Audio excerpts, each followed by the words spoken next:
চিকিৎসার জন্য মঙ্গলবার লন্ডনে যাওয়ার কথা রয়েছে বিএনপি চেয়ারপারসন বেগম খালেদা জিয়ার।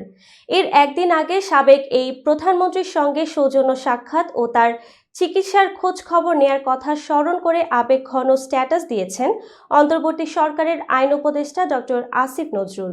সোমবার দুপুর 12টা 8 মিনিটে সামাজিক যোগাযোগ মাধ্যম ফেসবুকের ভেরিফাইড অ্যাকাউন্ট থেকে দেয়া ওই স্ট্যাটাসে উপদেষ্টা আসিফ নজরুল লিখেছেন, চিকিৎসার জন্য নভেম্বরে বেগম খালেদা জিয়ার বিদেশে যাওয়ার সম্ভাবনা ছিল।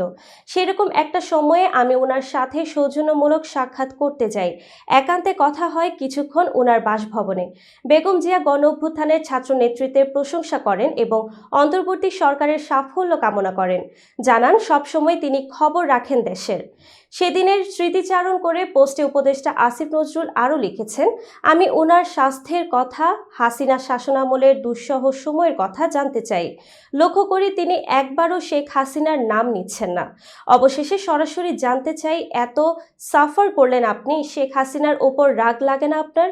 তিনি একটু নীরব থাকেন, তারপর ম্লান কণ্ঠে বলেন, রাগ করে কি করব বলেন, আল্লাহর কাছে বলি। আসিফ নজরুল আরও লিখেন, আমি অবাকই হই, 15টা বছর শেখ হাসিনা কি জঘন্য ও অশ্লীল মিথ্যাচার আর নির্মম নির্যাতন করেছেন বেগম জিয়ার প্রতি, এবং একই সঙ্গে ওনার দলের হাজার হাজার নেতাকর্মীকে, অথচ একটা খারাপ শব্দও তিনি উচ্চারণ করলেন না শেখ হাসিনাকে নিয়ে।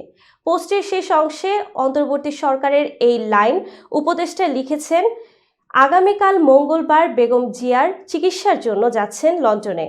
আল্লাহর কাছে দোয়া করি তিনি যেন সম্পূর্ণ সুস্থ হয়ে ফিরে আসেন দেশে, আবার যেন ভূমিকা রাখতে পারেন বাংলাদেশের গণতন্ত্র আর অগ্রগতি বিনির্মাণে।